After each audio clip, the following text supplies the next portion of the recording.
Ce que préconise Culture du Cœur, c'est la mise en place, si vous le pouvez bien entendu, d'une permanence ou d'un atelier collectif.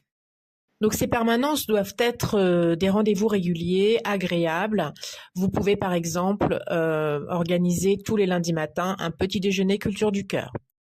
L'idée, c'est de se retrouver dans une salle agréable, autour d'une table ou bien sur des fauteuils, du café, du thé, des petits gâteaux, que ce soit un temps d'échange où les gens se sentent à l'aise et en confiance. Donc au cours de ces permanences, le ou les référents présents vont dans un premier temps présenter le dispositif de Culture du Cœur.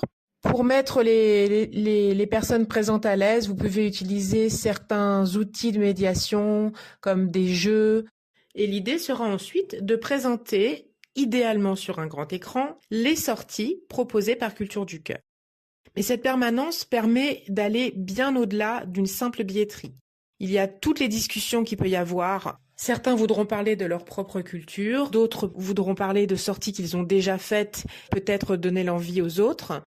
Ces permanences permettent de créer du lien social, de nombreux échanges. C'est un temps de partage, un lieu de réconfort, voir un petit peu avec les personnes présentes quelles sont leurs envies, est-ce qu'ils ont déjà fait des sorties, quel type de spectacle ils préfèrent voir, quel type de spectacle ils n'ont jamais vu et souhaitent découvrir, etc., etc.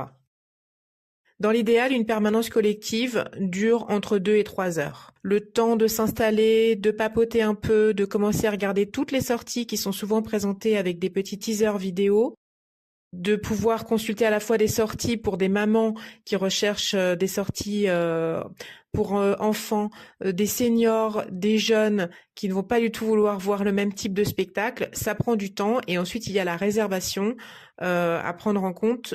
Donc 3 heures, c'est bien. Idéalement, il faut un rétroprojecteur ou au moins des ordinateurs, une connexion Wi-Fi et une imprimante parce qu'il faut imprimer les contremarques.